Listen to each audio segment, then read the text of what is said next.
Bom dia! A paz do Senhor! Irmãos, eu já convido você a abrir a sua Bíblia no livro de 2 Pedro 3. Hoje nós vamos falar sobre promessas. Opa, promessas.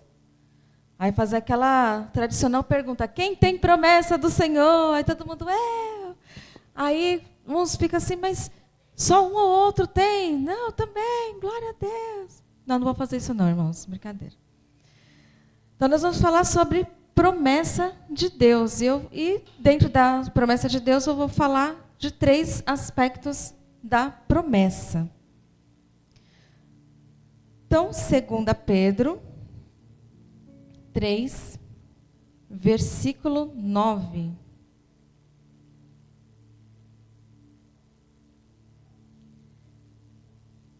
Na versão NVI.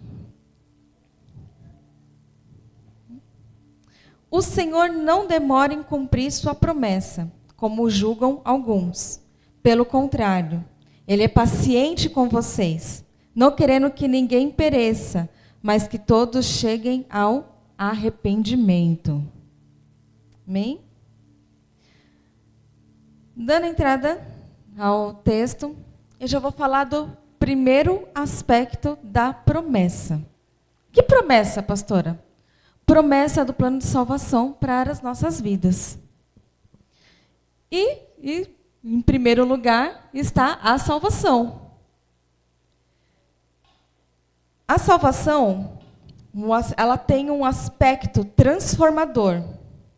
Ela não somente nos livra da condenação da nossa alma, mas também nos livra da ignorância espiritual. Ou seja, a gente passa a discernir as coisas que vêm dos céus. Né? A gente passa a buscar intimidade, a ter um conserto, ter uma vida mais reta, mais íntegra. Automaticamente, tendo essa busca com Deus, há uma transformação. É uma transformação de dentro para fora. É uma transformação que ninguém vai lá e fica... Não é uma transformação forçada. Automaticamente, você começa a ter uma transformação que começa a ser perceptível a todos que estão ao seu redor. Que olham para você e falam, nossa, é você mesmo, você está diferente, tem alguma coisinha aí que... O que você está fazendo? Qual que é o segredo? Qual que é a receita? Então a gente começa a discernir as coisas que vêm do céu, vem a transformação de dentro para fora. A gente muda pensamentos, a gente muda conceitos, a gente muda comportamento. Ou seja, a gente volta a ter a configuração inicial. Como assim, pastora? Vamos lá em Efésios 2. Hoje a gente vai dar uma passeadinha, tá, irmãos? Efésios, capítulo 2.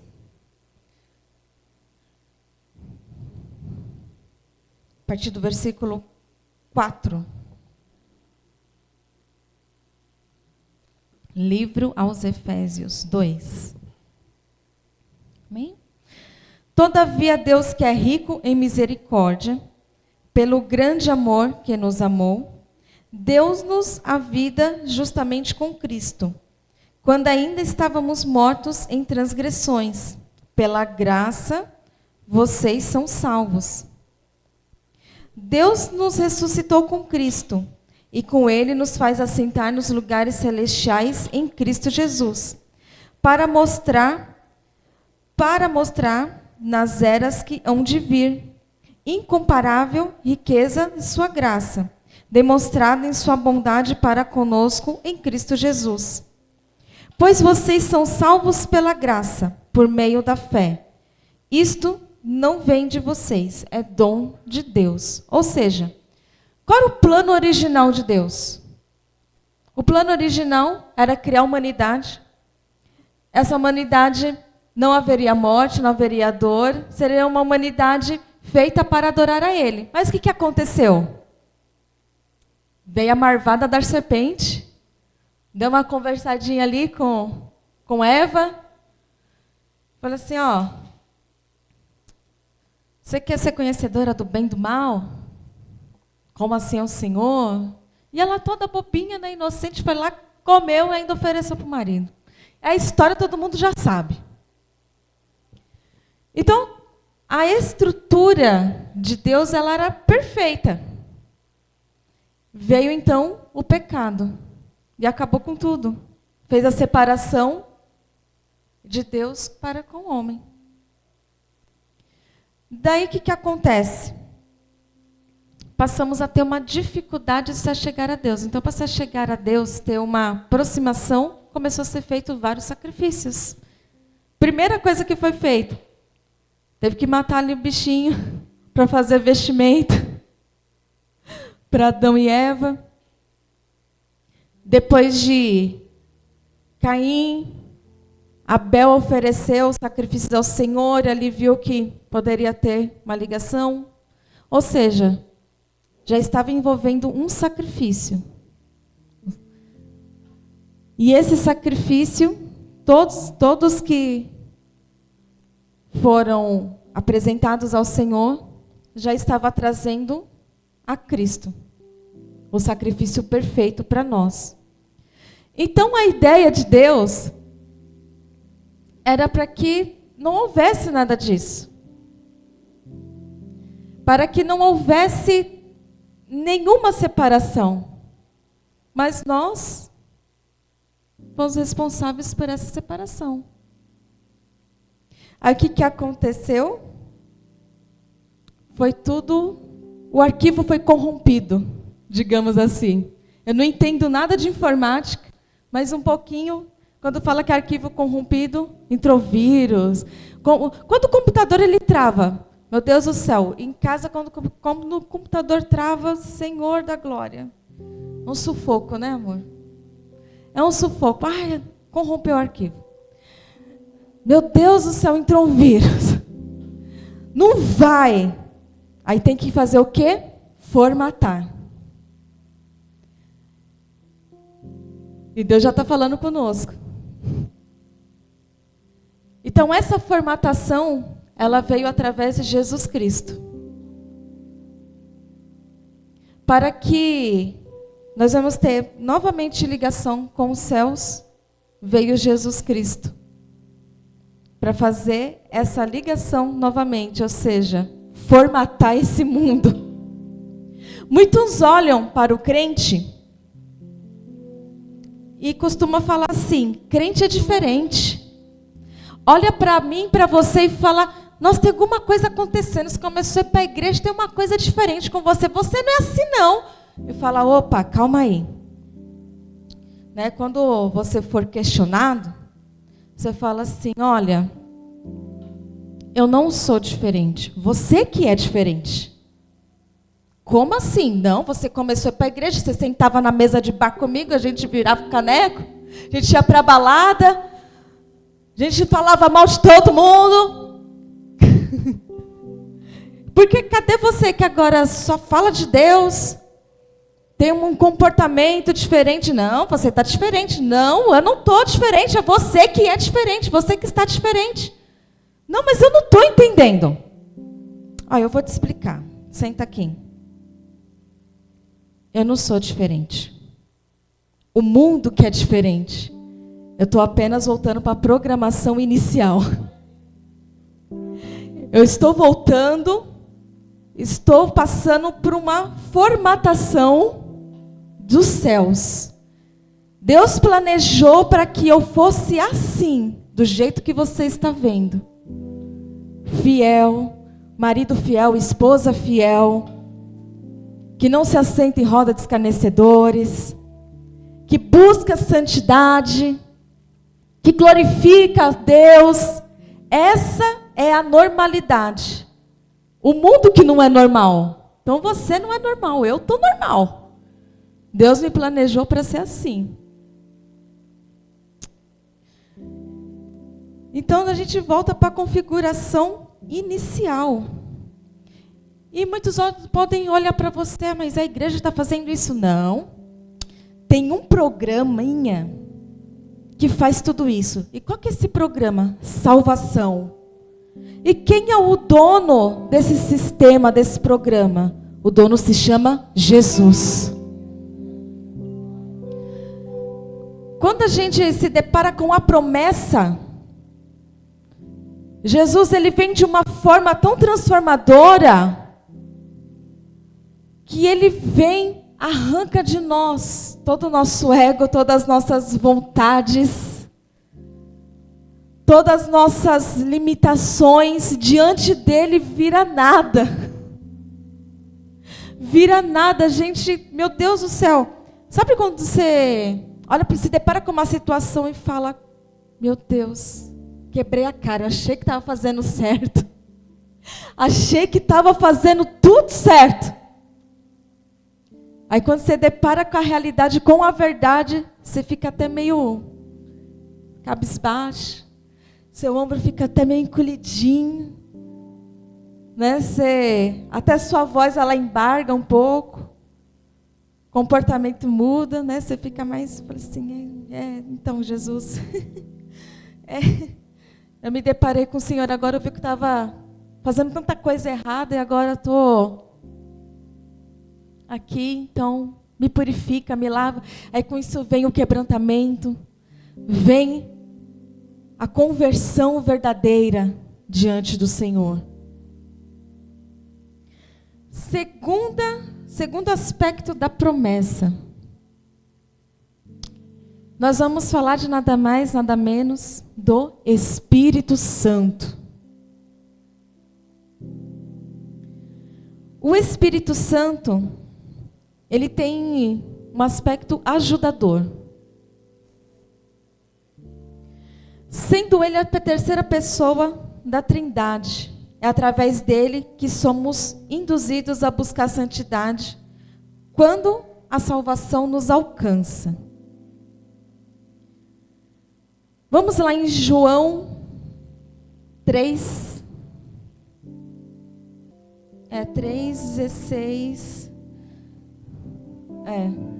Eu pedirei ao Pai e Ele dará outro conselheiro para estar com vocês para sempre. O Espírito da verdade, o mundo não pode recebê-lo, porque não vê nem conhece. Mas vocês conhecem, pois ele vive com vocês e estará com vocês. Mas o conselheiro, o Espírito Santo, que o Pai enviará em meu nome, lhes ensinará todas as coisas. Ele lhes fará lembrar tudo que eu disse. Então o Espírito Santo ele tem essa função de nos ajudar, de nos aconselhar, de nos lembrar. Sabe aquele sentimento de cobrança? Até mesmo uma culpa, depois que você fez algo. Você fala assim, o que eu fiz de errado? É o Espírito Santo te conduzindo. É Ele te instruindo. Depois que Jesus ele subiu aos céus, lá e depois passou um tempo, lá em Atos 2, teve a descida do Espírito Santo. E esse Espírito Santo, ele é o mesmo que nos convence. Estava falando da vozinha, né? Mas essa voz é que nos impede de fazer muita coisa errada. Quando a gente pensa em falar alguma coisa, não sei se vocês já passaram por isso, mas às vezes no calor do momento, você vai falar alguma coisa tipo, cala a boca. Tipo, você fica, o que você vai falar? Não, nada não. Ou muitas vezes através de um livramento, você está preparado para ir para algum lugar, fazer alguma atividade, você se arrumou toda para ir, aí na hora, não vai não. É o Espírito Santo. E essa promessa ela está disponível para mim e para você, todos os dias. Apenas buscar pela presença do Espírito Santo de Deus. E esse Espírito, ele não se contenta apenas nos acompanhar. O Espírito Santo, ele começa a acompanhar a vida do crente a partir do momento que ele encontra com a salvação. A partir do momento que ele levantou a sua mão e falou assim: Senhor Jesus, eu te recebo como o único suficiente Salvador da minha vida, o Espírito Santo passa a te acompanhar. Mas ele não se contenta em apenas te acompanhar, ele quer te envolver. Ele quer habitar em você. O Espírito Santo de Deus quer habitar em você. E com isso ele nos batiza, ele nos sela. Ele nos batiza com ele. Ele te capacita com dons, com talentos para a continuação da obra de Deus. E esse Espírito Santo da promessa, ele vai permanecer conosco até o dia da volta de Jesus. Então ele está aí com você. Ah, mas eu não sinto. Ah, mas eu não estou vendo. Mas eu não estou tendo vestígio nenhum do Espírito Santo. Será? São nos momentos mais sutis que a gente vê o agir de Deus na nossa vida. Esse Espírito Santo, ele está aqui comigo, ele está aí com você, ele está lá no Japão, ele está em tudo quanto é lugar, onde tiver o povo de Deus dele, ele ali está presente, onipotente, onipresente, onisciente, nos convencendo, puxando a nossa orelha, nos abraçando, nos consolando, porque ele também é Espírito Consolador. Todo mundo aqui já passou por aquele momento que você está sozinho, que não tem ninguém lá com você. Você está aos prantos, você está chorando daquele jeito e não tem ninguém. Ninguém, vírgula, tem o Espírito Santo. A gente pensa que está sozinho, mas não estamos. A gente pensa, porque nós temos aquela dificuldade de lidar com a solidão. Ai, mas eu gosto de ficar sozinho, eu amo a solidão. Alguns momentos, mas nem sempre. A gente quer o contato físico de alguém, a gente quer pegar alguma coisa, a gente quer um abraço, a gente quer o contato. E o Espírito Santo de Deus é aquele que nos toca. Por mais que nós estamos vendo Ele, mas Ele nos toca, Ele enxuga nossas lágrimas. Ele está ali conosco a todo momento, nos conduzindo. Terceiro aspecto da promessa de Deus é a vitória sobre o pecado. Vamos lá em 1 Pedro 1. Portanto, uma vez que Cristo sofreu corporalmente, armem-se também do mesmo pensamento, pois aquele que sofreu em seu corpo rompeu com o pecado, para que o tempo que lhe resta não viva mais para satisfazer os maus desejos humanos, mas sim para fazer a vontade de Deus. Perdão. O professor Nani, ele já olha para mim. Capítulo 1, versículo 2. 1 e 2. Me perdoe, irmãos. Portanto, uma vez que Cristo sofreu corporalmente, armem-se também do mesmo pensamento, pois aquele que sofreu em seu corpo rompeu com o pecado, para que no tempo que lhe resta, não viva mais para satisfazer os maus desejos humanos, mas sim para fazer a vontade de Deus. Então, a vitória sobre o pecado tem um aspecto de separação, de nos gerar confronto. Que confronto? Confronto para com a gente mesmo. Pois a nossa natureza caída, estamos o tempo todo sendo influenciados. Temos influências pecaminosas o dia inteiro, o tempo todo. Ao sair daqui, estando aqui, em qualquer lugar, a gente tem a tendência pecaminosa, não adianta. Estamos sujeitos a isso. Toda vez que nós nos sujeitamos aos ensinamentos de Deus e nos deixamos ser conduzidos pelo Espírito de Deus, vencemos o pecado junto com Cristo. Então, toda vez que a gente medita na palavra de Deus, toda vez que nós colocamos ela em prática, toda vez que a gente se sujeita à vontade de Deus, a gente está vencendo o pecado juntamente com Cristo. Ele levou sobre si as nossas dores, as nossas enfermidades, os nossos pecados. Jesus, ele carregou sobre si. E nós, como cristãos, como pessoas que servem ao Senhor, a gente luta diariamente contra nós mesmos. A gente gerou o pecado. A gente costuma colocar a culpa tudo no diabo. Ah, porque o diabo fez isso, o diabo fez aquilo. Cuidado com o diabo. Ele é um inimigo em potencial. Isso é verdade. Só que o maior inimigo é nós mesmos. Mas foi culpa da Eva.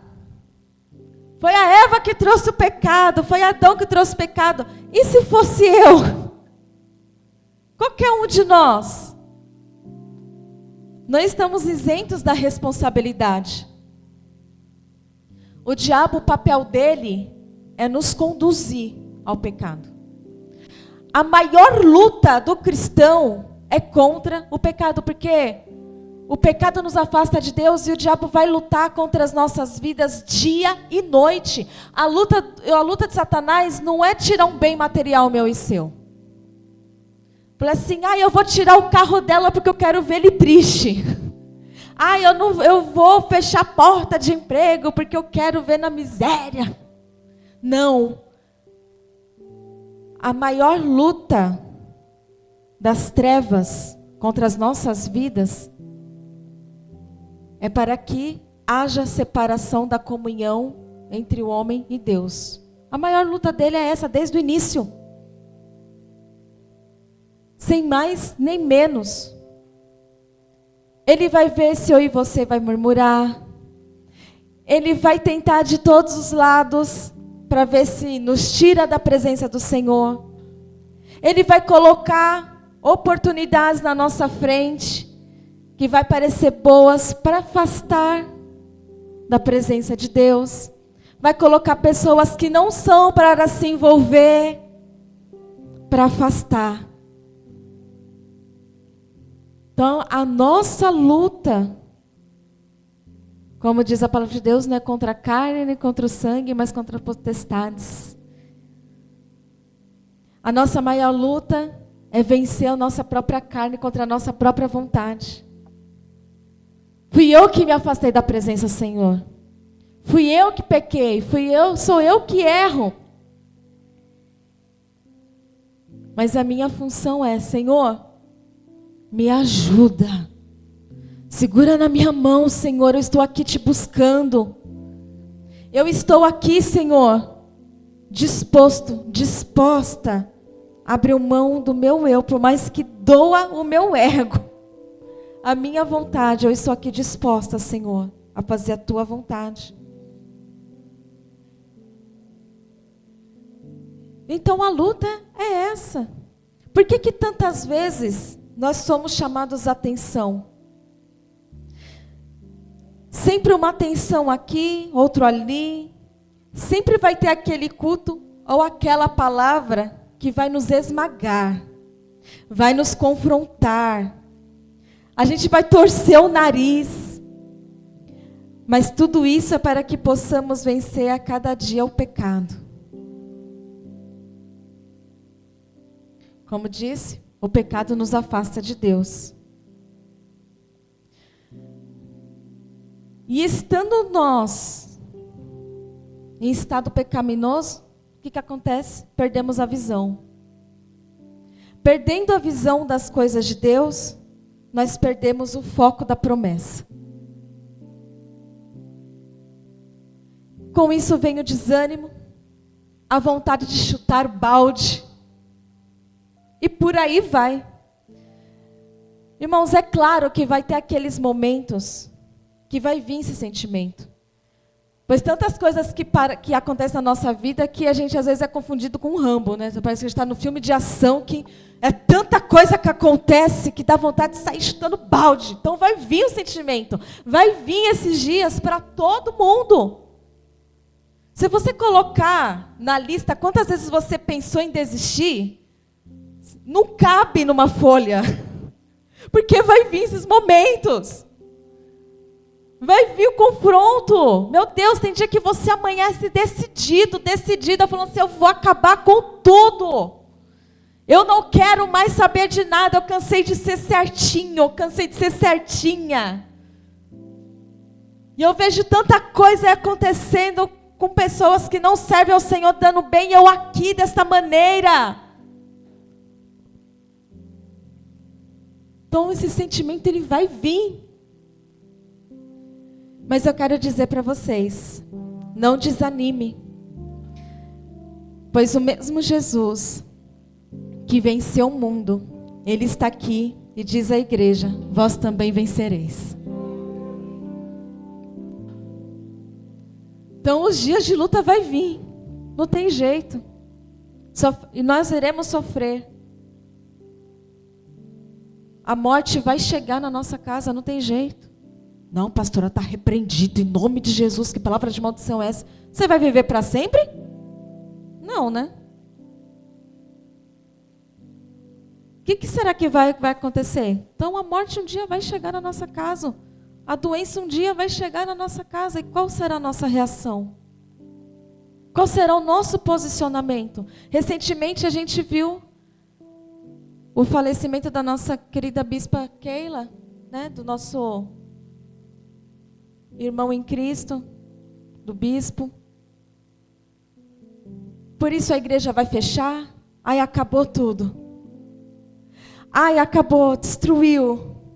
Vão fechar a igreja. Entrou a morte na minha casa, levou minha esposa. Nós estamos vendo a igreja lá de pé.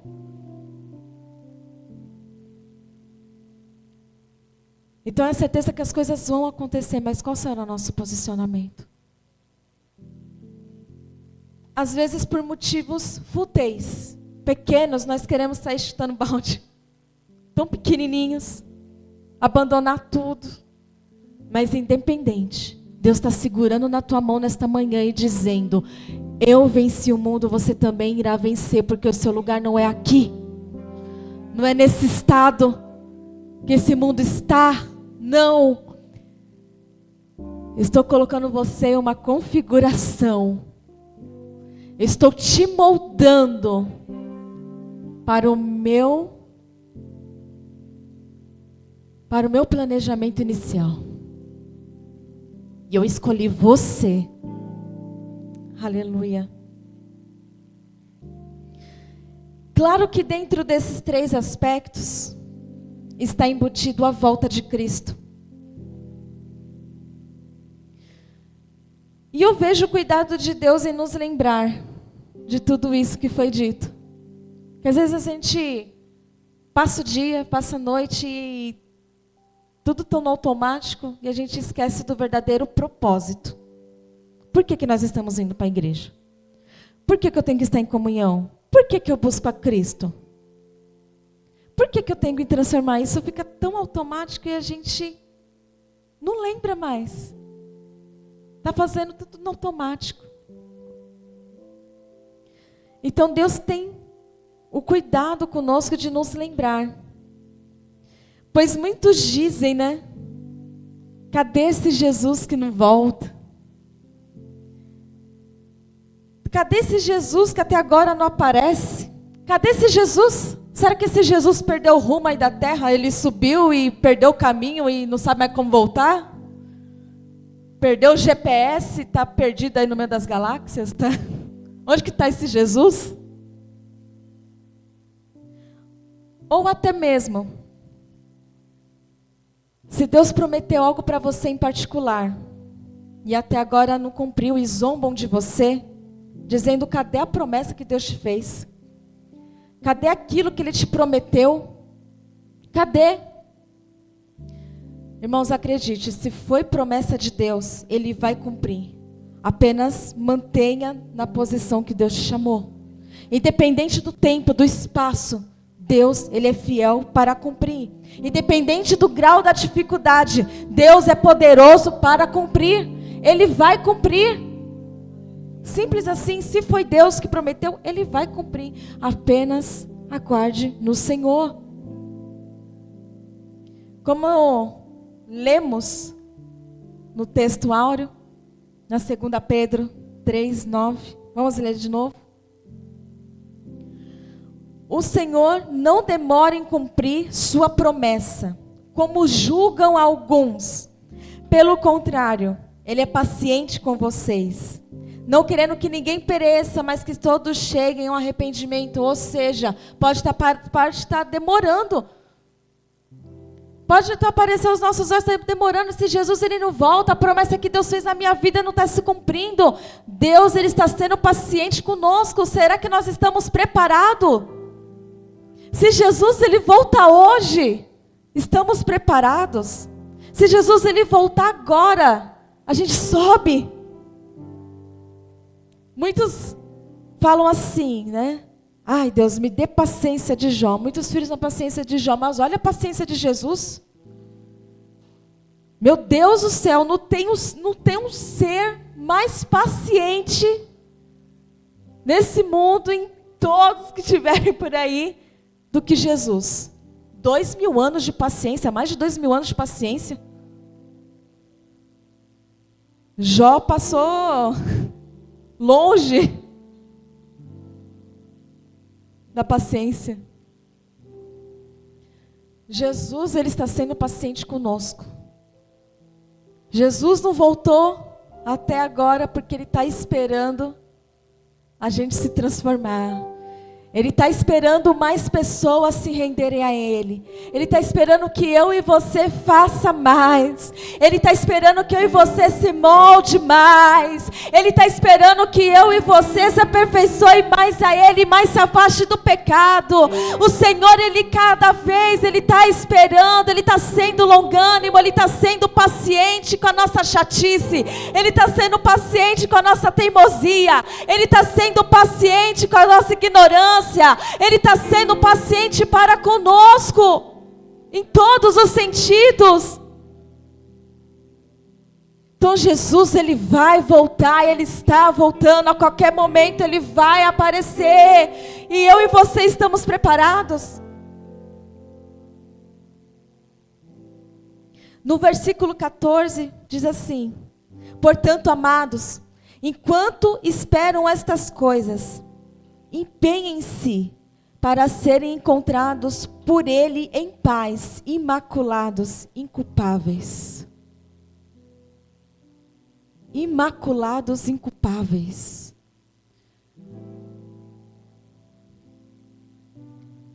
Muita gente, eu não vejo mais pessoas falando sobre santidade. Ai, pastora, mas santidade é cobrir, né, dos pés à cabeça e ficar ali, né, que nem uma beata. Não, irmãos, não é nada disso. Buscar a santidade é buscar a perfeição em Cristo. Não que você não vá pecar. Nós, como disse, a gente tem a tendência pecaminosa, mas cada dia mais, Senhor, me perdoa. Toda vez que errar, Senhor, me perdoa. E cada vez mais se afastar. Procurar agradar ao Senhor. Dizer, Senhor, eu quero ser salvo. E eu quero mostrar salvação a outros. Deus tem paciência conosco. Sinceramente, irmãos, eu não teria essa paciência, não. E para fechar, A minha oração é que nós estejamos com as nossas lamparinas acesas. Que elas nunca venham se apagar até a sua vinda, ou o dia da nossa partida. Que possamos viver a promessa e que quando chegar a nossa vez, possamos olhar para o nosso pai. Sabe criança, quando ela tira a nota 10 na escola? Quando ela faz uma prova, ela tira uma nota 10. E ela chega, pai, mãe. A mesma coisa, quando chegar a nossa hora, ou quando Jesus voltar, a gente chegar para Jesus, chegar para Deus e falar, pai, olha aqui. Combati o bom combate, guardei minha fé. Tirei 10. Passei. Tirei 10, Senhor, passei, eu estou aqui. Eu consegui. Estou aqui olhando para um monte de gente que vai tirar 10. Essa é a minha oração, é o desejo. E se nós estamos ouvindo essa palavra hoje, é porque Deus quer que nós tiramos 10 da prova. Chegar para Ele e falar assim, pai, eu consegui. Eu sou salva no Senhor Jesus. Combati o bom combate, guardei a minha fé. Que essa palavra venha entrar no seu coração. E que nós vamos viver a promessa do Senhor Jesus. Amém? Vamos colocar de pé?